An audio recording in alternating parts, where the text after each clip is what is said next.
ಈ ಪ್ರಾಪರ್ಟಿ ಬಂದು BMRDA approved sir. Individual A ಖಾತಾ ಇದೆ. ನಾನು ಇಲ್ಲಿ ಡಬಲ್ ಆಗುತ್ತೆ ತ್ರಿಬಲ್ ಆಗುತ್ತೆ ಅಂತ ಹೇಳಲ್ಲ. ನೀವು ಇನ್ವೆಸ್ಟ್ ಮಾಡಿರೋ ಅಮೌಂಟು ಕಂಪ್ಲೀಟ್ ಆಗಿ ಒಳ್ಳೆ ಸೇಫ್ ಲೊಕೇಶನ್ ಅಲ್ಲಿ ಇರುತ್ತೆ. ಯಾವುದೇ ರೀಸನ್ ಇರ್ಬೋದು, ನಿಮ್ಗೆ ಜಾಗ ಇಷ್ಟ ಆಗಿಲ್ವಾ, ನಿಮ್ಗೆ ಏನ್ ಅಮೌಂಟ್ ನನಗೆ ಪೇ ಮಾಡಿರ್ತೀರಾ ಅಷ್ಟು ಅಮೌಂಟ್ ನಾನು ನಿಮ್ಗೆ ಇಮಿಡಿಯೇಟ್ ಆನ್ ಸ್ಪಾಟ್ ನೀವು ಕಾಲ್ ಮಾಡಿ ಫೋನ್ ಇಟ್ಟಿದ ತಕ್ಷಣ ನಿಮ್ಗೆ ರೀಫಂಡ್ ಮಾಡ್ಕೊಡ್ತೀನಿ. ಸೊ ಇಲ್ಲಿ ನೀವು ನನ್ನ ಲೇಔಟ್ ಅಲ್ಲಿ ನೋಡೋರು ಪ್ರತಿಯೊಂದು 30 ಅಡಿ ರೋಡ್ ಇದೆ. ಇಲ್ಲಿ ಜಾಗದ ಓನರು ನಾನೇ, ಡೆವಲಪರು ನಾನೇ, ಮಾರ್ಕೆಟಿಂಗ್ ಮಾಡೋನು ನಾನೇ, ರಿಜಿಸ್ಟ್ರೇಷನ್ಗೆ ನಾನೇ ಬರ್ತೀನಿ, ನಾನೇ ರಿಜಿಸ್ಟರ್ ಮಾಡ್ಕೊಡ್ತೀನಿ. ಸೊ ಇಡೀ ಲೇಔಟ್ಗೆ ಆಸ್ ಪರ್ ಬೆಸ್ಕಾಮ್ ನಮಗೆ 40 kV ಆದರೆ ಸಾಕಾಗಿತ್ತು. ವೇರಸ್ ನಾನು 100 kV ಟ್ರಾನ್ಸ್ಫಾರ್ಮರ್ ಹಾಕಿಸ್ತಾ ಇದ್ದೀನಿ. ನಾರ್ತ್ ವೆಸ್ಟ್ ಕಾರ್ನರ್ ಇದೆ, ಸೌತ್ ವೆಸ್ಟ್ ಕಾರ್ನರ್ ಇದೆ. ಸೈಟ್ ನಂಬರ್ 12 ಮೇಡಮ್ ಬಂದ್ಬಿಟ್ಟು ಅವ್ರ ಟೀಚರು, ಅವ್ರಿಗೆ ವಿತ್ ಕನ್ಸ್ಟ್ರಕ್ಷನ್ ನಾನು ಮಾಡಿಸ್ಕೊಡ್ತೀನಿ. ಸೊ ಹಾಯ್ ಎಲ್ಲ ನಮಸ್ಕಾರ ಸ್ನೇಹಿತರೆ, ನಾನು ನಿಮ್ಮ ಸುನಿಲ್. ನೀವು ತಿಳಿ ಬಂದಿದ್ದೀನಿ, ನಿಮಗೆ ಆರಂಭ ಎನ್ಕ್ಲೇವ್ ಬಂದಿದ್ದೀನಿ. ಇದು ಒಂದು ಒಬ್ಬ ಯೂಟ್ಯೂಬರ್ ಅವರು ಸ್ಟಾರ್ಟ್ ಮಾಡಿರೋ ಒಂದು ಡೆವಲಪರ್ ಆಗಿ, ಒಂದು ಡೆವಲಪರ್ ಆಗಿರೋ ಕತೆ ಅಂತಾನೆ ಹೇಳ್ಬೋದು. ಹೆಂಗೆ ಇವರು ಈ ತರ ಲೈಕ್ ಒಂದು ಯೂಟ್ಯೂಬರ್ ಆಗಿ ಒಂದು ಡೆವಲಪರ್ ಆಗಿರೋ ಕತೆನ ಕಂಪ್ಲೀಟ್ ಆಗಿ ಅವ್ರ ಹತ್ರನೇ ತಿಳ್ಕೊಳ್ಳೋಣ ಬನ್ನಿ. ಸೊ ಏನಕ್ಕೆ ಇದು ಬಂದು ನಿಮಗೆ ಬೆಂಗಳೂರು ಸೌತ್ ದೊಡ್ಡ ಆಲಂದೂರ್ ಹತ್ರ ಇರೋದು ನಿಮಗೆ ಪ್ರಾಪರ್ಟಿ, ಒಂದು ಜೆನ್ಯೂನ್ ಪ್ರಾಪರ್ಟಿ ಅಂತಾನೆ ಹೇಳ್ಬೋದು. ಸೊ ಬನ್ನಿ ಅವ್ರ ಹತ್ರನೇ ಕೇಳ್ಕೊಳ್ಳೋಣ ಅವ್ರ ಜರ್ನಿ ಹೆಂಗಿತ್ತು ಏನಿತ್ತು ಅಂತ. So hi sir. Hi sir. ನಮಸ್ಕಾರ ಸರ್, ಹೇಗಿದ್ದೀರಾ ಸರ್? ನಮಸ್ತೆ, ಚೆನ್ನಾಗಿದ್ದೀನಿ ಸರ್. ಸರ್, ಒಬ್ಬ ಯೂಟ್ಯೂಬರು ಇಷ್ಟು ದೊಡ್ಡ ಪ್ರಾಪರ್ಟಿ ಡೆವಲಪರ್ ಆಗಿದ್ದಾರೆ ಸರ್. ಸೊ ಅದರಿಂದ ಫೇಸ್ ತುಂಬಾನೇ ಇರುತ್ತೆ. ಸೊ ಅದು ಫಸ್ಟ್ ನಮ್ಮ ವ್ಯೂವರ್ಸ್ಗೆ ತಿಳಿಸ್ಕೊಟ್ಬಿಡೋಣ ಸರ್. ಸರ್, ಎಲ್ಲೋ ಇದ್ದವನ್ನ ಪ್ರಮೋದ್ ಅನ್ನೋ ಒಬ್ಬ ಯೂಟ್ಯೂಬರ್ ಕರ್ಕೊಬಂದು ನನ್ನನ್ನ ಇವತ್ತು ಈ ಲೆವೆಲ್ ನಿಲ್ಸಿದ್ದಾರೆ. ಅದಕ್ಕೆ ಮೇನ್ ಥ್ಯಾಂಕ್ಸ್ ಟು ಪ್ರಮೋದ್. ತುಂಬಾ ಜನ ಅವ್ರ ಚಾನಲ್ ನೋಡಿರ್ತೀರ, ಅವರೇ ನನ್ನನ್ನು ಒಬ್ಬ ಯೂಟ್ಯೂಬರ್ ಆಗಿ ಮಾಡಿದ್ದು. ಕಾರ್ಪೊರೇಟ್ ಕಂಪ್ನಿಲಿ ಎಲ್ಲೋ 60-70 ಸಾವಿರ ರೂಪಾಯಿ ಸಂಬಳ ಮಾಡ್ತಿದ್ದವನ್ನ ಟರ್ಮಿನೇಟ್ ಆದಾಗ ಏನ್ ಮಾಡ್ಬೇಕು ಅಂತ ಗೊತ್ತಾಗದೇ ಇರೋದಾಗ ಯೂಟ್ಯೂಬ್ ಚಾನಲ್ ಕರ್ಕೊಬಂದು ನನ್ನ ಯೂಟ್ಯೂಬರ್ ಮಾಡಿದ್ರು. ಯಾವ್ದು ಚಾನಲ್ ಇಲ್ಲ ಅಂತ ಹುಡುಕಿದಾಗ ರಿಯಲ್ ಎಸ್ಟೇಟ್ ಬಗ್ಗೆ ಚಾನಲ್ ಇರಲಿಲ್ಲ. ಸೊ ರಿಯಲ್ ಎಸ್ಟೇಟ್ ಸಂಬಂಧಪಟ್ಟಿದ್ದ ಯೂಟ್ಯೂಬ್ ಚಾನಲ್ನ ಕನ್ನಡ ಸಿಟಿಸನ್ ಅಂತ ನಾನು ಶುರು ಮಾಡ್ತೀನಿ. ಸೊ ಅಲ್ಲಿ ಜನಕ್ಕೆ ಪ್ರತಿಯೊಂದು ಡಾಕ್ಯುಮೆಂಟ್ಸ್ ಸ್ಟೆಪ್ ವೈಸ್ ಹೇಳ್ಕೊಂಡು ಹೋಗ್ತೀನಿ. ಯಾಕಂದ್ರೆ ಈ ರಿಯಲ್ ಎಸ್ಟೇಟ್ ಅಲ್ಲಿ ತುಂಬಾ ಜನ ಮೋಸ ಎಲ್ಲ ಹೋಗ್ತಾರೆ ಅಂದ್ರೆ 99 ಜನ ನಾರ್ಮಲ್ ವ್ಯೂವರ್ಸ್ಗಾಗ್ಲಿ ಬೈಯರ್ಸ್ಗಾಗ್ಲಿ ರಿಯಲ್ ಎಸ್ಟೇಟ್ ಬಗ್ಗೆ ಸಂಬಂಧ ಅಂದ್ರೆ ಏನು ಇನ್ಫಾರ್ಮೇಶನ್ ಗೊತ್ತಿರಲ್ಲ, ಏನು ಇನ್ಫಾರ್ಮೇಶನ್ ಗೊತ್ತಿರಲ್ಲ. ಸೊ ನನ್ನ ಚಾನಲ್ ಅಲ್ಲಿ ಪ್ರತಿಯೊಂದು ಡಾಕ್ಯುಮೆಂಟ್ಸ್ ಇನ್ ಡೀಟೇಲ್ ಆಗಿ ಹೆಂಗ್ ನೋಡ್ಬೇಕು, ಎಲ್ಲಿ ಸಿಗುತ್ತೆ ಅದಷ್ಟು ನಾನು ಎಕ್ಸ್ಪ್ಲೈನ್ ಮಾಡ್ಕೊಂಡು ಹೋಗಿದ್ದೀನಿ. ಸೊ ಕನ್ನಡ ಸಿಟಿಸನ್ ಅನ್ನೋ ಯೂಟ್ಯೂಬ್ ಚಾನಲ್ಗೆ ಹೋಗಿ ನಿಮ್ಗೆ ಏನಾದ್ರು ಡೌಟ್ ಇತ್ತು ಅಂದ್ರೆ ನೀವು ಅಲ್ಲಿ ಹುಡುಕ್ಬೋದು. ಯಾಕಂದ್ರೆ ನಿಮಗೆ ರಿಯಲ್ ಎಸ್ಟೇಟ್ ಸಂಬಂಧಪಟ್ಟ ಅಷ್ಟು ಡೌಟ್ಸ್ಗಳು ನಿಮ್ಗೆ ಅಲ್ಲಿ ಸಾಲ್ವ್ ಆಗುತ್ತೆ. ಓಕೆ. ಸೊ ಇನ್ನೊಂದು ಏನಂತಂದ್ರೆ ಲೈಕ್ ಇವ್ರಿಗೆ ಗೊತ್ತಿರುತ್ತೆ ಆಸ್ ಎ ಯೂಟ್ಯೂಬರ್ ಆಗಿ ಏನೇನು ಡಾಕ್ಯುಮೆಂಟ್ಸ್ಗಳು ಬೇಕು. ಸೊ ಏನೇನು ಡಾಕ್ಯುಮೆಂಟ್ಸ್ ಇದ್ರೆ ಒಂದು ಪ್ರಾಪರ್ಟಿ ತಗೋಬಹುದು, ಮತ್ತೆ ಒಂದು ಕಾನ್ಫಿಡೆನ್ಸ್ ಕೂಡ ಬರುತ್ತೆ ಅಂತ ಹೇಳ್ಬೋದು ಸರ್. ಸೊ ಸರ್, ಆಮೇಲೆ ಇದು ಆರಂಭ ಎನ್ಕ್ಲೇವ್. ಸೊ ನೀವು ಬ್ಯಾಕ್ ಗ್ರೌಂಡ್ ಹೇಳ್ಬಿಟ್ರಿ. ಸೊ ಏನಕ್ಕೆ ಸ್ಟಾರ್ಟ್ ಮಾಡಬೇಕು ಅಂತ ನೀವು ಅನ್ಕೊಂಡಿದ್ದೀರಿ ಸರ್? ತುಂಬಾ ಜನ ನನಗೆ ಕಾಲ್ ಮಾಡ್ತಿರೋ ಕಸ್ಟಮರ್ಸ್. ಯಾಕೆಂದ್ರೆ ನಾನು ತುಂಬಾ ಜನ ಲೀಗಲ್ ಚೆಕ್ ಮಾಡ್ಕೊಟ್ಟಿದ್ದೀನಿ. ಅವ್ರು ತಗೊಳ್ಳೋ ಪ್ರಾಪರ್ಟಿಗೆ ಹೋಗಿ ನಿಂತು ಅಲ್ಲಿ ಆನ್ ಸ್ಪಾಟ್ ಹೋಗಿ ವಿಸಿಟ್ ಮಾಡಿ ಅಲ್ಲಿ ಕೆರೆ ಇದೆಯಾ, ಮೋರಿ ಇದೆಯಾ, ಪ್ರತಿಯೊಂದು ಚೆಕ್ ಮಾಡಿ ಅವ್ರಿಗೆ ಲೀಗಲ್ ಸಜೆಷನ್ಸ್ ಕೊಟ್ಟಿದ್ದೀನಿ. ವೆರಸ್ ನಾನು ಲಾಯರ್ ಅಲ್ಲ, ಬಟ್ ಒಬ್ಬ ಲಾಯರ್ಗೆ ಒಂದು ಪ್ರಾಪರ್ಟಿ ಬಗ್ಗೆ ಏನೆಲ್ಲ ಇನ್ಫಾರ್ಮೇಶನ್ ಗೊತ್ತೋ ಅದಷ್ಟು ಇನ್ಫಾರ್ಮೇಶನ್ ನಾನು ರಿಸರ್ಚ್ ಮಾಡಿ ತಿಳ್ಕೊಂಡಿದ್ದೀನಿ. ಸೊ ತುಂಬಾ ಜನ ನನಗೆ ಕಾಲ್ ಮಾಡ್ತಿರ್ತಾರೆ, ಸರ್ ನನಗೆ ಒಂದು ಒಳ್ಳೆ ಡಾಕ್ಯುಮೆಂಟ್ಸ್ ಇರೋ ಪ್ರಾಪರ್ಟಿನ ಸಜೆಸ್ಟ್ ಮಾಡಿ, ನನಗೊಂದು ಜಾಗ ಕೊಡಿಸಿ ಅಂತ. ಇವಾಗ ನನಗೆ ಅದ್ರ ಬಗ್ಗೆ ಇನ್ಫಾರ್ಮೇಶನ್ ಇಲ್ದಿದಾಗ ನಾನು ಅವ್ರಿಗೆ ಏನ್ ಪ್ರೆಸೆಂಟ್ ಮಾಡಕ್ಕಾಗುತ್ತೆ? ಸೊ ಅದರಿಂದ ನಾನು ಏನ್ ಅನ್ಕೊಂಡೆ, ನಂದೇ ಆರೋ ಒಂದು ಸ್ವಂತ ಕಂಪ್ನಿ ಶುರು ಮಾಡೋಣ, ಅದ್ರಲ್ಲಿ ಒಂದು ಲೇಔಟ್ ಮಾಡೋಣ ಅಂತ ಅನ್ಕೊಂಡೇನೋ ಬಂದೆ. ಬಟ್ ಆ ಲೇಔಟ್ ಮಾಡೋ ಕಷ್ಟ ಒಬ್ಬ ಲೇಔಟ್ ಡೆವಲಪರ್ ಗೊತ್ತಿರುತ್ತೆ ಅಂತ ನಾನು ಇಲ್ಲಿಗೆ ಬಂದಾಗ ನನಗೆ ಗೊತ್ತಾಗಿದೆ. ಯಾಕೆಂದ್ರೆ ನನ್ನ ಕಂಪ್ನಿ ಮೇನ್ ಮೋಟೋ ಬಂದು ನಾನು DC ಕನ್ವರ್ಷನ್ ಸೈಟ್ ಮಾಡಲ್ಲ, ರೆವಿನ್ಯೂ ಸೈಟ್ ಮಾಡಲ್ಲ. ಸೊ ಫಿಕ್ಸ್ ಆಗ್ಬಿಟ್ಟಿದ್ರೆ ಜೆನ್ಯೂನ್ BMRDA, BDA, BMICPA ಈ ತರ ಅಪ್ರೂವ್ಡ್ ಲೇಔಟೇ ಮಾಡ್ತೀನಿ. ಬಿಟ್ರೆ ಯಾವುದೇ ಕಾರಣಕ್ಕೂ ನಾನು ರೆವಿನ್ಯೂ ಸೈಟ್ ಆಗಲಿ DC ಕನ್ವರ್ಷನ್ ಸೈಟ್ ಆಗಲಿ ನಾನು ಮಾಡೋದಿಲ್ಲ. ಸೊ ಹಂಗಂದ್ರೆ ಈ ಪ್ರಾಪರ್ಟಿ ಬಂದ್ಬಿಟ್ಟು BMRDA ಅಪ್ರೂವ್ಡ್. ಈ ಪ್ರಾಪರ್ಟಿ ಬಂದು BMRDA approved sir. Individual A ಖಾತಾ ಇದೆ. ಸೊ ಈ ಪ್ರಾಪರ್ಟಿ ಬಂದ್ಬಿಟ್ಟು ನಿಮ್ಗೆ ತಾವರೆಕೆರೆ ಮುದ್ದಿನಪಾಳ್ಯ ಅಲ್ಲಿ ಇರೋ ಪ್ರಾಪರ್ಟಿ. ಈ ಟೋಟಲ್ ಪ್ರಾಪರ್ಟಿ ಎಕ್ಸ್ಟೆಂಡ್ ಬಂದ್ಬಿಟ್ಟು ನಿಮಗೆ 1 ಎಕರೆ ಅಂದ್ರೆ 33 ಕ್ವಿಂಟಲ್ ಇರುತ್ತೆ. ಸೊ ಈ ಪ್ರಾಪರ್ಟಿ ಟೋಟಲ್ ನಮಗೆ 18 ಸೈಟ್ ಇದೆ. ನೋಡ್ಕೊಳ್ಳೋಣ ಸರ್, ಹಂಗೆ ಲೈಕ್ ನೋಡಿದ್ರೆ ಇಷ್ಟು ಫುಲ್ ಇದೆ. ಹೌದು, 18 ಸೈಟ್ ಇದೆ. ಈ ಪ್ರಾಪರ್ಟಿ ಏನು ಆಡೆಡ್ ಅಡ್ವಾಂಟೇಜ್ ಅಂದ್ರೆ ಈ ಪ್ರಾಪರ್ಟಿ ಏನ್ ಇವಾಗ ನಾವು ನಿಂತಿದೀವಿ ಇದು ಬಂದು 60 ಅಡಿ ರೋಡ್. ಸೊ ಈ ಪಕ್ಕದಲ್ಲಿ ಏನಿದೆ ಇದು ಕೂಡ ಗೌರ್ಮೆಂಟ್ ರೋಡೇನೆ. ಇದು 33 ಅಡಿ ರೋಡ್ ಇದೆ. ಸೊ ಇಲ್ಲಿಂದ ಎಕ್ಸಾಕ್ಟ್ ಆಗಿ ಹಿಂದೆಗಡೆ ಹೋಯ್ತು ಅಂದ್ರೆ ನಮ್ಗೊಂದು 100 ಮೀಟರ್ ಅಲ್ಲಿ ಗೌರ್ಮೆಂಟ್ ಸ್ಕೂಲ್ ಇದೆ, ಅದೇ BMTC ಬಸ್ ಸ್ಟಾಪ್ ಕೂಡ. ಅದು ನಮಗೆ 120 ಅಡಿ ರೋಡ್.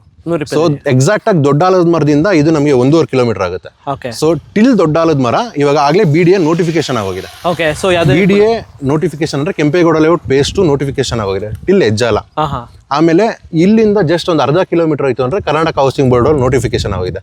ಎರಡು ದೊಡ್ಡ ಪ್ರಾಜೆಕ್ಟ್ ಮಧ್ಯೆ ಇರೋ ಪ್ರಾಪರ್ಟಿನೇ ಈ ಆರಂಭ ಎನ್ಕ್ಲೇವ್ ಸರ್. ಸೊ ಹಂಗಂದ್ರೆ ನಾವು ಇನ್ವೆಸ್ಟ್ ಮಾಡಿದೊಂದು 1 year 2 years ಗೆಲ್ಲ ಒಳ್ಳೆ ದುಡ್ಡು ಸರ್. ಈ ಪ್ರತಿಯೊಬ್ರು ಬೇರೆ ಚಾನಲ್ಗಳು ಡೆವಲಪರ್ಗಳು ಹೇಳ್ತಾರೆ ಇನ್ವೆಸ್ಟ್ ಮಾಡಿ 2 ವರ್ಷಕ್ಕೆ ಡಬಲ್ ಆಗ್ಬಿಡುತ್ತೆ, 3 ವರ್ಷಕ್ಕೆ ಡಬಲ್ ಆಗ್ಬಿಡುತ್ತೆ ಅಂತ. ವೆರಸ್ ನಾನು ಇಲ್ಲಿ ಡಬಲ್ ಆಗುತ್ತೆ ತ್ರಿಬಲ್ ಆಗುತ್ತೆ ಅಂತ ಹೇಳಲ್ಲ. ನೀವು ಇನ್ವೆಸ್ಟ್ ಮಾಡಿರೋ ಅಮೌಂಟು ಕಂಪ್ಲೀಟ್ ಆಗಿ ಒಳ್ಳೆ ಸೇಫ್ ಲೊಕೇಶನ್ ಅಲ್ಲಿ ಇರುತ್ತೆ. ಸೊ ಇದ್ರಲ್ಲೇ ಗೊತ್ತಾಗುತ್ತೆ ಸರ್ ಯೂಟ್ಯೂಬರ್ ಪ್ಲಸ್ ಯಾವ ರೇಂಜ್ಗೆ ಎಕ್ಸ್ಪೀರಿಯನ್ಸ್ ಆಗಿದೆ ಅಂತ ಇದ್ರಲ್ಲೇ ಗೊತ್ತಾಗುತ್ತೆ. ಜನನ ಬ್ಲಫ್ ಮಾಡ್ಬೇಕಾದ್ರೆ ನಾವ್ ಏನ್ ಬೇಕಾದ್ರೆ ಹೇಳ್ಬೋದು ಸರ್, ಕಲ್ಲೆ ತಾಕ್ಬೋದು, ಇಲ್ಲಿ ಲೇಔಟ್ ಅಲ್ಲಿ ಅದಿದೆ ಇದಿದೆ ಮೇಲ್ಗಡೆಯಿಂದ ಎಲ್ಲ ಬಿದ್ದು ತೋರಿಸ್ಬೋದು ಸರ್. ಬಟ್ ಜನಕ್ಕೆ at the end of the ಬೇಕಾಗಿರೋ ಡಾಕ್ಯುಮೆಂಟ್ಸ್ ಒಳ್ಳೆ ಲೊಕೇಶನ್. ಸೊ ಅದೆರಡು ಇಲ್ಲಿದೆ ಅಂತ ನಾನ್ ನಂಬಿದ್ದೀನಿ. ಸೊ ಇಲ್ಲಿ ನಮಗೆ ಅಕ್ಕಪಕ್ಕದಲ್ಲಿ 2 ಗೌರ್ಮೆಂಟ್ ಪ್ರಾಜೆಕ್ಟ್ಸ್ ಅಂದ್ರೆ ಕೆಂಪೇಗೌಡ ಲೇಔಟ್ ಫೇಸ್ 2 ಮತ್ತೆ KHB ಹೌಸಿಂಗ್ ಬೋರ್ಡ್ ಬರ್ತಾ ಇರೋದ್ರಿಂದ ನೆಕ್ಸ್ಟ್ ಅಮ್ಮಮ್ಮ ಒಂದು 2 years ಅಲ್ಲಿ ಸರ್ ಜಸ್ಟ್ ಕೆಂಪೇಗೌಡ ಲೇಔಟ್ ಬರುತ್ತೆ ಅನ್ಕೊಳ್ಳಿ. ಸ್ಟಾರ್ಟಿಂಗ್ ಪ್ರೈಸ್ ಬಂದ್ಬಿಟ್ಟು ನಮಗೆ 5,600 ರೂಪಾಯಿಂದ 6,000 ರೂಪಾಯಿ ಒಳಗಡೆ ಇರುತ್ತೆ. KHB ಆಲ್ಮೋಸ್ಟ್ ಅದೇ ಪ್ರೈಸ್ ಇರುತ್ತೆ. ಸೊ ಈ ಪ್ರಾಪರ್ಟಿ ಬಂದು ಆ ಪ್ರೈಸ್ಗಂತೂ ನಿಂತ್ಕೊಳ್ಳುತ್ತೆ ಸರ್. Added advantage. ಆಮೇಲೆ ಇಲ್ಲೆಲ್ಲ ಸುತ್ತಮುತ್ತ ನಿಮ್ಗೆಲ್ಲ ಸಿಗೋದೆಲ್ಲ ದೊಡ್ಡ ರೋಡ್, 120 ಅಡಿ ರೋಡ್, 60 ಅಡಿ ರೋಡ್, ಆ ತರ ರೋಡ್ಗಳೇ. ನಿಮ್ಗೆ ಇಲ್ಲಿ ಯಾರು ಚಿಕ್ಕ ರೋಡ್ಗಳಂತೂ ಯಾರು ಸಿಗಲ್ಲ ಸರ್. ಓಕೆ. ಸೊ ಸರ್ ಆಮೇಲೆ ಪ್ರಾಪರ್ಟಿ ಇವಾಗ ಮಿನಿಮಮ್ ಅಂದ್ರೆ ಎಷ್ಟಿದೆ ಸರ್ ಇವಾಗ as of now? Sir total ನನ್ನ ಹತ್ರ 18 ಸೈಟ್ ಇದೆ. ಈ 18 ಸೈಟ್ ಅಲ್ಲಿ 8 ರಿಂದ 9 ಸೈಟ್ ಖಾಲಿ ಆಗಿದೆ. ಇನ್ನೊಂದು 8 ಸೈಟ್ ಇಲ್ಲ 9 ಸೈಟ್ ಮ್ಯಾಕ್ಸ್ ಟು ಮ್ಯಾಕ್ಸ್ ಇದೆ ಸರ್. ಓಕೆ. ಸೊ ಯಾವ ಡೈಮೆನ್ಷನ್ಸ್ ಅಲ್ಲಿ ಇದೆ ಸರ್? ಸರ್ ನನ್ನ ಹತ್ರ 50-40 ಇದೆ, 30-60 ಇದೆ, ಆಮೇಲೆ 25-40 ಇದೆ ಸರ್. 1000 ಅಡಿ ಇದೆ, 2000 ಅಡಿ ಇದೆ, 1400 ಅಡಿ ಇದೆ, 1500 ಅಡಿ ಇದೆ ಸರ್. ಸೊ ಯಾರಾದರೂ ಈ ಡೈಮೆನ್ಷನ್ಸ್ ಹುಡುಕ್ತಾ ಇದೀರ ಅಂತಾನು ಬರ್ಬೋದು. ಲೈಕ್ ನಿಮ್ಗೆ ಮಿನಿಮಲ್ ಬಜೆಟ್ ಇದ್ರೂ ನಿಮಗೆ ಒಂದು ಒಳ್ಳೆ ಸೈಟ್ ಅಂತೂ ಸಿಗುತ್ತೆ. ಸೊ ಸರ್ ಆಮೇಲೆ ಲೈಕ್ ಯಾವ ಫೇಸಿಂಗ್ ಅಲ್ಲಿ ಇದೆ ಸರ್? ಸರ್ ನಮ್ಮ ಹತ್ರ ನಾರ್ತ್ ಇದೆ, ಸೌತ್ ಇದೆ, ವೆಸ್ಟ್ ಇದೆ, ನಾರ್ತ್ ವೆಸ್ಟ್ ಕಾರ್ನರ್ ಇದೆ, ಸೌತ್ ವೆಸ್ಟ್ ಕಾರ್ನರ್ ಇದೆ. ಓಕೆ. ಕಾರ್ನರ್ ಅಂತ ಹೇಳಿದ್ರಿ ಸರ್. ಸೊ ಕಾರ್ನರ್ ಆದರೆ ಬೇರೆ ಕಡೆ ಎಲ್ಲ 10% ಅಥವಾ 20% ಪ್ರೈಸ್ ಜಾಸ್ತಿ ಮಾಡ್ತಾರೆ ಸರ್. ಸೊ ನಿಮ್ಮ ಹತ್ರ ಏನಾದ್ರಿ? ಸರ್ ನನ್ನ ಹತ್ರ ಯಾವುದೇ ಥರ ಕಾರ್ನರ್ಗೆ 10% ನನಗೆ ಯಾವುದು ಕೊಡಬೇಕಾಗಿಲ್ಲ. ಸಬ್ ರಿಜಿಸ್ಟರ್ ಆಫೀಸಲ್ಲಿ ರಿಜಿಸ್ಟ್ರೇಷನ್ ಟೈಮಲ್ಲಿ ಅವ್ರಿಗೆ 10% ಜಾಸ್ತಿ ಆಗುತ್ತೆ ರಿಜಿಸ್ಟರ್ ವ್ಯಾಲ್ಯೂಗೆ. ಅದಕ್ಕೆ ಮಾತ್ರ ಅವ್ರು 10% ಪೇ ಮಾಡಬೇಕು. ಸೊ ಇಲ್ಲಿ ನನ್ನ ಪ್ರಾಪರ್ಟಿಗೆ ನಾನು ಏನು ಸೈಟ್ ಪ್ರೈಸ್ ಮೆನ್ಷನ್ ಮಾಡ್ತೀನಿ ನಿಮಗೆ ಅದೇ ಪ್ರೈಸ್ ಲಾಸ್ಟ್ ಇರುತ್ತೆ.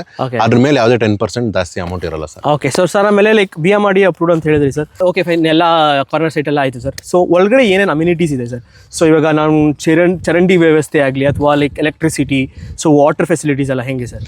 ಸರ್ ಈ ಟೋಟಲ್ 33 ಕುಂಟೆಯಲ್ಲಿ ಪ್ರತಿಯೊಂದು ಇಂಡಿವಿಜುವಲ್ ಸೈಡ್ಗೂ ವಾಟರ್ ಕನೆಕ್ಷನ್ ಇದೆ. ಓಕೆ. ಸೀವೇಜ್ ಕನೆಕ್ಷನ್ ಇದೆ, ಇಂಡಿವಿಜುವಲ್ ಸೈಟ್ಗೆ ಎಲೆಕ್ಟ್ರಿಕಲ್ ಕನೆಕ್ಷನ್ ಇದೆ. ಓಕೆ.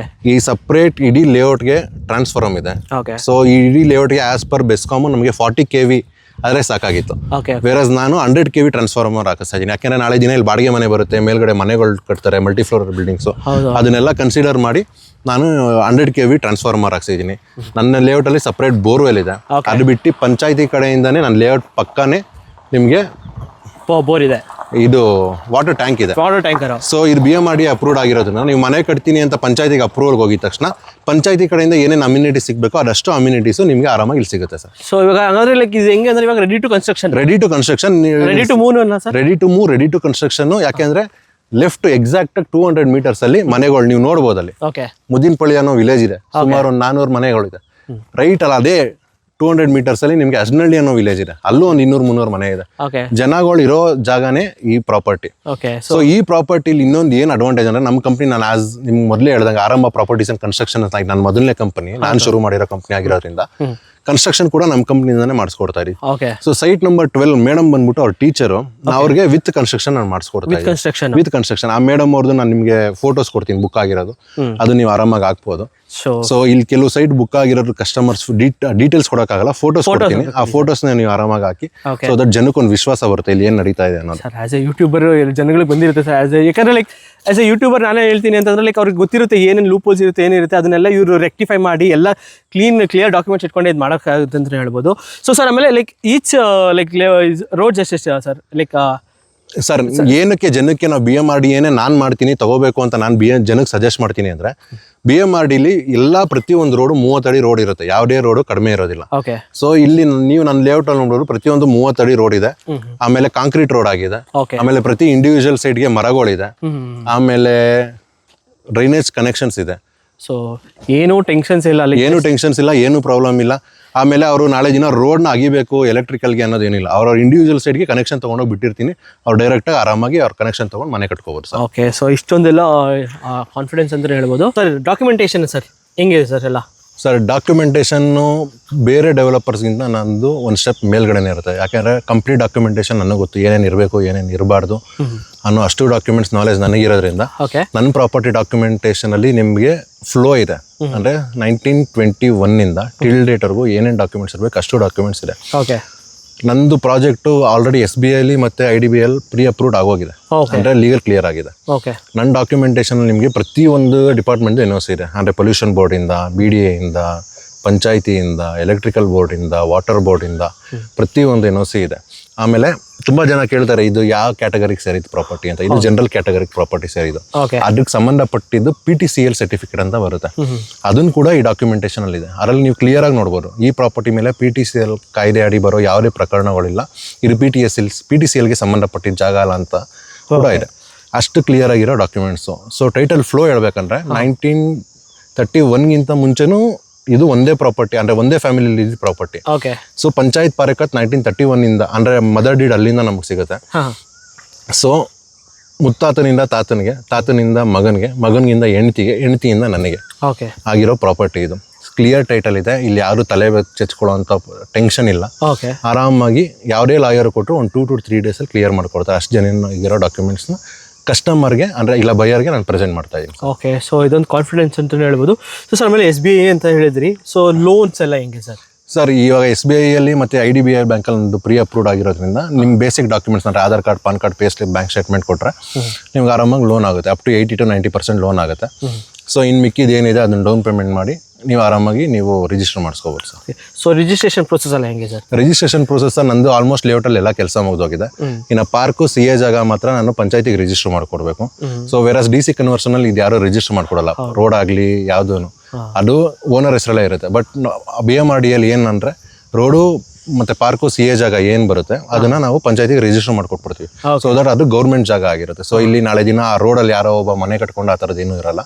ಸೊ ಇದೆಲ್ಲ ಮುಗ್ದಿದ ತಕ್ಷಣ ನಮ್ಗೆ ಇನ್ನೊಂದು 15 to 20 ವರ್ಕಿಂಗ್ ಡೇಸಲ್ಲಿ ನನಗೆ ಈ ಖಾತಾ ಸಿಗುತ್ತೆ. ಇಂಡಿವಿಜುವಲ್ ಈ ಖಾತಾ ಬರುತ್ತೆ, BMRD ಅಪ್ರೂವ್ಡ್ ಖಾತಾ. ಸೊ ನಿಮ್ಗೆ ಒಂದು 30 ಡೇಸ್ ಒಳಗಡೆ ರಿಜಿಸ್ಟ್ರೇಷನ್ ಮುಗಿದೋಗ್ಬಿಡುತ್ತೆ ಸರ್. ಓಕೆ. ವಿತಿನ್ 30 ಡೇಸಲ್ಲಿ ಕೂಡ ನಿಮಗೆ registration with ready to move property ಹುಡುಕಿದ್ರೆ ಆರಾಮಾಗಿ ನೀವು ಬರ್ಬೋದು ಇಲ್ಲಿಗೆ. ಸೊ ಸರ್ ಆಮೇಲೆ ಲೈಕ್ ಪಾರ್ಕ್ ಆ ಕಡೆ ಇದೆ ಸರ್. ಸೊ CA ಜಾಗ. ಸೊ CA ಜಾಗ ಅಂದ್ರೆ ಜನಗಳು ತುಂಬಾ ಜನಕ್ಕೆ CA ಜಾಗ ಅನ್ನೋ ಬೇಸಿಕ್ ಕಾನ್ಸೆಪ್ಟ್ ಗೊತ್ತಿರಲ್ಲ. CA ಜಾಗ ಅಂದ್ರೆ ಸಿವಿಕ್ ಕಮ್ಯುನಿಟೀಸ್. ಈ BMRD ಅಪ್ರೂವ್ಡ್ ಅಲ್ಲಿ ನಾವು 5% ಜಾಗ ಏನು ಟೋಟಲ್ ಎಕ್ಸ್ಟೆಂಡ್ ಬರುತ್ತೆ ಅದ್ರಲ್ಲಿ 5% ಜಾಗನ ನಾವು ಗೌರ್ಮೆಂಟ್ಗೆ ಬರ್ಕೊಡ್ಬೇಕು. ಯಾಕಂದ್ರೆ ಅಲ್ಲಿ ಗೌರ್ಮೆಂಟ್ ಜಾಗ ಅಂದ್ರೆ ಲೈಬ್ರರಿ ಆಗಿರ್ಬೋದು, ಪೊಲೀಸ್ ಸ್ಟೇಷನ್ ಆಗಿರ್ಬೋದು, ಅಂಗನವಾಡಿ, ಹಾಸ್ಪಿಟಲ್ಸ್ ಈ ತರ ಬರುತ್ತೆ. ವೇರಸ್ ನನ್ನಲ್ಲಿ ನಾನು 5% ಬಿಡ್ಬೇಕು. ವೇರಸ್ ನಾನು 10% CA ಜಾಗಕ್ಕೆ ಬಿಟ್ಟಿದ್ದೀನಿ. ತುಂಬಾ ದೊಡ್ಡದಾಗಿದೆ, 6000 ಅಡಿ CA ಜಾಗ ಇದೆ, 6000 ಅಡಿ ಪಾರ್ಕ್ ಇದೆ. ಸೊ ಆರಾಮಾಗಿ ಇಲ್ಲಿ ಯಾವ್ದಾದ್ರು ಒಂದು ಒಳ್ಳೆ ಫ್ಯೂಚರ್ ಅಲ್ಲಿ ಒಳ್ಳೆ ಗೌರ್ಮೆಂಟ್ ಪ್ರಾಜೆಕ್ಟ್ ಅಂತ ಪಕ್ಕದಲ್ಲೇ ಬರುತ್ತೆ ಸರ್, ಲೇಔಟ್ ಪಕ್ಕದಲ್ಲೇ. ಸೊ ಅಡ್ವಾಂಟೇಜ್ ಅಂತಾನೆ ಹೇಳ್ಬೋದು ನಮಗೆ. ಸೊ ಸರ್ ಆಮೇಲೆ ಎಲ್ಲ ಓಕೆ ಸರ್. ಸೊ ಫೈನಲಿ ಬರ್ಬೇಕಂದ್ರೆ ಪ್ರೈಸ್ ವೈಸ್ ಸರ್ ಪ್ರೈಸ್ ಬಂದ್ಬಿಟ್ಟು ಇಲ್ಲಿ ಮೇನ್ ಕಾನ್ಸೆಪ್ಟ್ ತಿಳ್ಕೊಳ್ಳಿ. ಬೇರೆ ಕಡೆ ಎಲ್ಲ ಡೆವಲಪರ್ ಬೇರೆ ಇರ್ತಾನೆ, ಜಾಗದ ಓನರ್ ಬೇರೆ ಇರ್ತಾರೆ, ಮಾರ್ಕೆಟಿಂಗ್ ಮಾಡೋರು ಬೇರೆ ಇರ್ತಾರೆ. ಸೊ ಪ್ರತಿಯೊಬ್ರು ಅವ್ರವ್ರ ಮಾರ್ಜಿನ್ ಇಟ್ಕೊಂಡೇ ಮಾರೋದು. ಸೊ ನನ್ನ ಅಕ್ಕಪಕ್ಕದಲ್ಲೇ 4200 ರೂಪಾಯಿವರೆಗೂ ಇದೆ. ನೀವು ಬಂದು ತಿಳ್ಕೊಬೋದು, ಹೋಗ್ಬೋದು. ನೀವು ಆರಾಮಾಗಿ ಹೋಗಿ ಅಕ್ಕಪಕ್ಕ ಇರೋ ಪ್ರಾಜೆಕ್ಟ್ಸ್ಗೆ ಹೋಗಿ ನೋಡಿ ವಿಚಾರಿಸಿ ತಿಳ್ಕೊಳ್ಳಿ. ವೇರಸ್ ನನ್ನ ಪ್ರಾಜೆಕ್ಟಲ್ಲಿ ಬಂದ್ಬಿಟ್ಟು ಪ್ರೈಸ್ ಜಸ್ಟ್ 3699 ಸರ್, 3699 ರೂಪಾಯಿ ಇದೆ. ಇಲ್ಲಿ ಜಾಗದ ಓನರು ನಾನೇ, ಡೆವಲಪರು ನಾನೇ, ಮಾರ್ಕೆಟಿಂಗ್ ಮಾಡೋನು ನಾನೇ, ರಿಜಿಸ್ಟ್ರೇಷನ್ಗೆ ನಾನೇ ಬರ್ತೀನಿ, ನಾನೇ ರಿಜಿಸ್ಟರ್ ಮಾಡ್ಕೊಡ್ತೀನಿ. ಓಕೆ. ಸೊ ಯಾರು ಥರ್ಡ್ ಪರ್ಸನ್ ಇಲ್ಲ, ಇನ್ವಾಲ್ವ್ಮೆಂಟ್ ಇಲ್ಲ, ಥರ್ಡ್ ಪರ್ಸನ್ ಏನಿಲ್ಲ. ಆರಾಮಾಗಿ ಬನ್ನಿ, ನೀವು ರಿಜಿಸ್ಟರ್ ಮಾಡ್ಕೊಂಡು ನೀವು ಆರಾಮಾಗಿ ಹೋಗ್ಬೋದು. ಓಕೆ. ಸೊ 3699ಗೆ ನಿಮ್ಗೆ ಒಂದು ಪ್ರಾಪರ್ಟಿ ಸಿಗ್ತಾ ಇದೆ. ಅದು ನಿಮಗೆ ನಿಯರ್ ದೊಡ್ಡ ಆಲದ ಮರ. ಸೊ ಸರ್ ಆಮೇಲೆ ಲೈಕ್ ನಿಯರ್ ಬೈ ಏನೇನು ಅಮ್ಯುನಿಟೀಸ್ ಇದೆ ಸರ್? ಲೈಕ್ ಕಾಲೇಜಸ್ ಆಗಲಿ, ಹಾಸ್ಪಿಟಲ್ಸ್ ಆಗಲಿ ಎಲ್ಲ ಸರ್. ನಮಗೆ ಆರ್ ಡೆಂಟಲ್ ಕಾಲೇಜ್ ಇದೆ, ಮಾರಿಗೋಲ್ಡ್ ಇಂಟರ್ನ್ಯಾಷನಲ್ ಸ್ಕೂಲ್ ಇದೆ ಪಕ್ಕದಲ್ಲೇ. ಜಸ್ಟ್ ಇಲ್ಲಿಂದ ಒಂದು ಅರ್ಧ ಕಿಲೋಮೀಟರ್ಲಿ ನ್ಯಾಷನಲ್ ಪಬ್ಲಿಕ್ ಸ್ಕೂಲ್ ಅಂತ ಇದೆ. ಈ ನ್ಯಾಷನಲ್ ಪಬ್ಲಿಕ್ ಸ್ಕೂಲ್ ನಿಮಗೆ ತುಂಬಾ ಫ್ಯೂಚರ್ ಅಲ್ಲಿ ಎಲ್ಲೆಲ್ಲಿ ಡೆವಲಪ್ ಆಗುತ್ತೋ ಅಲ್ಲೆಲ್ಲ ಬರೋ ಪ್ರಾಜೆಕ್ಟ್ಸ್ ಇದೆ ನ್ಯಾಷನಲ್ ಪಬ್ಲಿಕ್ ಸ್ಕೂಲ್. ಸೊ ಇಲ್ಲೇ ಆರಾಮಾಗಿ ತುಂಬಾ ದೊಡ್ಡ ನ್ಯಾಷನಲ್ ಪಬ್ಲಿಕ್ ಸ್ಕೂಲ್ ಕನ್ಸ್ಟ್ರಕ್ಷನ್ ಆಗ್ತಾ ಇದೆ. PU ಕಾಲೇಜಸ್ ಇದೆ, ಆಮೇಲೆ ನಿಮಗೆ ISRO ಇದೆ. ತುಂಬಾ ಆಡೆಡ್ ಅಡ್ವಾಂಟೇಜ್ ಸರ್. ಇಲ್ಲಿ ನಿಮಗೆ ದೂರ ಎಲ್ಲೂ ಹೋಗ್ಬೇಕು ಅಂತ ಇಲ್ಲ. ಇಲ್ಲಿಂದ just 3 kilometre Tavarekere, up to Tavarekere ಆಗಲೇ ಮೆಟ್ರೋ ಸ್ಯಾಂಕ್ಷನ್ ಆಗಿದೆ. ಚಲಘಟ್ಟ ಇದೆ, ಆಮೇಲೆ ನಿಮಗೆ ಕೆಂಪೇಗೌಡ ಲೇಔಟ್ ಫೇಸ್ 1 ಇದೆ. ಅಲ್ಲಾಗಲೇ ನೀವು 330 ಅಡಿ ರೋಡ್ ನೋಡ್ಬೋದು. ತುಂಬಾ ಹತ್ರದಲ್ಲಿರೋ ಜಾಗಗಳು ನಿಮಗೆ ತುಂಬಾ ಇದೆ ಸರ್. ಓಕೆ. ಸೊ ಯಾರಾದರೂ ಒಂದು ಒಳ್ಳೆ ಪ್ರಾಪರ್ಟಿ ವಿತ್ ಗುಡ್ ಅಮ್ಯುನಿಟೀಸ್ ಬೇಕು ಅಂತಂದ್ರೆ ಆರಂಭ ಎನ್ಕ್ಲೇವ್ ಬರ್ಬೋದು. ಲೈಕ್ ಒಳ್ಳೆ ಪ್ರಾಪರ್ಟಿ ಅಂತ ಹೇಳ್ಬೋದು. ಇನ್ನ ಜನಕ್ಕೆ ಇನ್ನ ಒಂದು ಸ್ಟೆಪ್ ಫರ್ದರ್ ಹೋಗಿ ಅವ್ರಿಗೊಂದೇ ಡೌಟ್ ಕ್ಲಿಯರ್ ಮಾಡೋದನ್ನ ಅನ್ಕೊಂಡಿದ್ದೀನಿ. ಓಕೆ. ನನ್ನ ಪ್ರಾಪರ್ಟಿಗೆ ಸಂಬಂಧಪಟ್ಟ ಬೇಸಿಕ್ ಡಾಕ್ಯುಮೆಂಟ್ಸ್ ಅಂದರೆ ಪ್ರಾಧಿಕಾರದಿಂದ ಅಪ್ರೂವ್ ಆಗಿರೋ ಸ್ಯಾಂಕ್ಷನ್ ಲೆಟ್ರು, ಆಮೇಲೆ IDBI ಬ್ಯಾಂಕಲ್ಲಿ ಲೀಗಲ್ ಕ್ಲಿಯರ್ ಆಗಿರೋ ಲೀಗಲ್ ಸರ್ಟಿಫಿಕೇಟು, ಆಮೇಲೆ ಕೆಲವೊಂದು ಬೇಸಿಕ್ ಡಾಕ್ಯುಮೆಂಟ್ಸ್ ಇರುತ್ತೆ, ಅದಷ್ಟನ್ನು ನಾನು ನಿಮಗೆ ಕೊಡ್ತೀನಿ. ಆಮೇಲೆ ಕೆಲವೊಬ್ರು ಸೈಟ್ಗಳು ಬುಕ್ ಮಾಡ್ಕೊಂಡಿರೋ ಫೋಟೋಸ್ ಇದೆ, ನಾನು ಅದನ್ನು ಕೊಡ್ತೀನಿ. ಇದಿಷ್ಟು ನಿಮಗೆ ಇವ್ರ ವಿಡಿಯೋ ಡಿಸ್ಕ್ರಿಪ್ಷನ್ ಅಲ್ಲಿ ಸಿಗುತ್ತೆ. ಡಿಸ್ಕ್ರಿಪ್ಷನ್ ಅಲ್ಲಿ ಹೋಗಿ ನೀವು ಆರಾಮಾಗಿ ಡೌನ್ಲೋಡ್ ಮಾಡ್ಕೊಂಡು ಚೆಕ್ ಮಾಡ್ಕೋಬಹುದು. ಸೊ ಹಾಗೆ ಸರ್, ಇವಾಗ ಲೈಕ್ ಬಂದು ಸೈಟ್ ನೋಡಿದ್ವಿ, ಇಷ್ಟ ಆಯ್ತು ಅನ್ಸುತ್ತೆ ಸರ್. ಸೊ ಅವಾಗ ಬುಕ್ಕಿಂಗ್ ಮಾಡ್ಬೇಕಂತ ಸರ್. ಸೊ ಬುಕ್ಕಿಂಗ್ ಎಲ್ಲ ಹೆಂಗೆ ಸರ್? Booking simple. ನೀವು ಬನ್ನಿ, ಜಾಗ ನೋಡಿ, ಜಾಗ ಯಾವ್ದು ಇಷ್ಟ ಆಯಿತು ಅಂತ ಸೆಲೆಕ್ಟ್ ಮಾಡ್ಕೊಳ್ಳಿ. ಇಷ್ಟ ಆಯ್ತಾ, ಬುಕಿಂಗ್ ಅಮೌಂಟ್ ಜಸ್ಟ್ 10,000 ರೂಪೀಸ್ ಇರುತ್ತೆ. 10,000 ರೂಪೀಸ್ ಕೊಟ್ಟರೆ ನಾನು ನಿಮಗೆ basic full set of documents ಕೊಡ್ತೀನಿ. ಡಾಕ್ಯುಮೆಂಟ್ಸ್ ಎತ್ಕೊಂಡು ಹೋಗಿ ಲೀಗಲ್ ಚೆಕ್ ಮಾಡಿಸ್ಕೊಳ್ಳಿ. ಕ್ಲಿಯರ್ ಆಯ್ತಾ, ಆರಾಮಾಗಿ ಬಂದು ನೀವು ಬುಕ್ ಮಾಡ್ಕೊಳ್ಳಿ. ಇನ್ ಕೇಸ್ ಯಾವುದೇ ರೀಸನ್ ಇರ್ಬೋದು, ನಿಮ್ಗೆ ಜಾಗ ಇಷ್ಟ ಆಗಿಲ್ವಾ, ನೀವು ನನ್ನ ಹತ್ರ ಬರಬೇಕಾಗಿದೆ ಅಂತ ಏನಿಲ್ಲ. ಕಾಲ್ ಮಾಡಿ, ಸರ್ ನಂಗೆ ಜಾಗ ಇಷ್ಟ ಆಗಿಲ್ಲ, ನಾನೇನು ರೀಸನ್ನು ಕೇಳಲ್ಲ, ಏನೂ ಕೇಳಲ್ಲ, ನಿಮಗೆ ಏನು ಅಮೌಂಟ್ ನನಗೆ ಪೇ ಮಾಡಿರ್ತೀರ ಅಷ್ಟು ಅಮೌಂಟ್ನ ನಾನು ನಿಮಗೆ ಇಮಿಡಿಯೇಟ್ ಆನ್ ಸ್ಪಾಟ್ ನೀವು ಕಾಲ್ ಮಾಡಿ ಫೋನ್ ಇಟ್ಟಿದ ತಕ್ಷಣ ನಿಮ್ಗೆ ರೀಫಂಡ್ ಮಾಡ್ಕೊಡ್ತೀನಿ ಸರ್. ಸರ್ ಇಷ್ಟೊಂದು ಓಪನ್ ಆಗಿದ್ರಲ್ಲ ಸರ್, ಜೆನ್ಯೂನ್ ಆಗಿ. ಸರ್ ಜಾಗ ನಂದು, ಡಾಕ್ಯುಮೆಂಟೇಶನ್ ಇದೆ ನನಗೆ ಗೊತ್ತು. ಸೊ ಇಲ್ಲಿ ಯಾವುದೇ ನಾನು ಮೋಸ ಮಾಡೋಕ್ಕಾಗಲಿ ಏನು ಮಾಡಬೇಕಾಗಲಿ ಬಂದಿಲ್ಲ. ಇಲ್ಲಿ ದುಡ್ಡು ಮಾಡೋಕ್ಕೆ ಬಂದಿರೋರು ಬೇರೆ ಬೇರೆ ರೀಸನ್ ಹೇಳ್ಕೊಂಡು ಅದು ಇದು ಕತೆಗಳು ಹೇಳ್ತಾರೆ. ಬೇರೆಯವ್ರು 25,000 1 ಲಕ್ಷ ಎಲ್ಲ ಕೇಳ್ತಾರೆ. ವೆರಾಸ್ ನಾನು ಇಲ್ಲಿ ಹೆಸರು ಮಾಡೋಕ್ಕೆ ಬಂದಿರೋನು. ಇದು ನನ್ನ ಮೊದಲನೇ ಪ್ರಾಜೆಕ್ಟ್ ಆಗಿರೋದ್ರಿಂದ, ನಾನು ಇನ್ನು ಜೀವನದಲ್ಲಿ ತುಂಬ ಮೇಲ್ ಬೆಳಿಬೇಕಾಗಿರೋದ್ರಿಂದ ಒಂದು ಸ್ವಲ್ಪ ಲಾಯಲ್ ಆಗಿರೋಣ ಕಸ್ಟಮರ್ಗೆ. ಅವ್ರು ಏನೇ ಕೊಟ್ಟರು ಇನ್ನು ಮುಂದೆ ಇವನ ಹತ್ರ ಸೈಟ್ ತೊಗೊಂಡ್ರೆ ಇಲ್ಲಪ್ಪ ನೆಮ್ಮದಿಯಾಗಿರುತ್ತೆ, ಚೆನ್ನಾಗಿರುತ್ತೆ ಅಂತ ಹುಡ್ಕೋ ಬರಬೇಕು.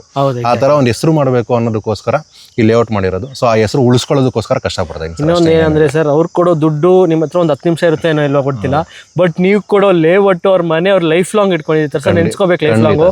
ಅದೊಂದು ನಾನು ಯಾವಾಗಲೂ ಹೇಳೋದು ಎಲ್ಲರಿಗೂ ಹಂಗೇನೆ. ಸೊ ನೀವು ಕೊಡೋ ದುಡ್ಡು ಇವ್ರ ಹತ್ರ ಒಂದು ಅಮ್ಮ ಒಂದು 10 ನಿಮಿಷ 15 ನಿಮಿಷ ಇರ್ಬೋದೇನೋ, ಬಟ್ ಇವ್ರು ಕೊಡೋ ನಿಮ್ಗೆ ಲೇಔಟ್ ಲೈಫ್ ಲಾಂಗ್ ನೆನ್ಸ್ಕೋಬೇಕು. ಆ ಥರ ಅಂತ ಲೇಔಟ್ ಅಂತ ಕೊಟ್ಟೆ ಕೊಡ್ತಾರೆ. ಖಂಡಿತ sir. So thank you sir, ಎಲ್ಲ ಕಂಪ್ಲೀಟಾಗಿ ಡೀಟೇಲಾಗಿ ಇನ್ಡೆಪ್ತಾಗಿ ಹೇಳ್ಕೊಟ್ಟಿದ್ದಕ್ಕೆ. ಸೊ ಹಾಗೆ ನಿಮ್ಮ ಆ್ಯಸ್ ಎನ್ ಯೂಟ್ಯೂಬರ್ ಜರ್ನಿ ಚೆನ್ನಾಗಿರಲಿ, ಹಾಗೆ ನಿಮ್ಮ ಹೊಸ ಬಿಸ್ನೆಸ್ನ ಸ್ಟಾರ್ಟ್ ಮಾಡಿದರೆ ಅದು ಕೂಡ ಚೆನ್ನಾಗಿರಲಿ ಅಂತ ನಾನು ಆಲ್ ದಿ ಬೆಸ್ಟ್ ಹೇಳ್ತೀನಿ ಸರ್ ಅದಕ್ಕೆ. Thank you sir. So thank you sir, ಇಷ್ಟೊತ್ತಂಗೆ ಕಂಪ್ಲೀಟಾಗಿ ಡೀಟೇಲಾಗಿ ಹೇಳಿದ್ದೀನಿ. Thank you.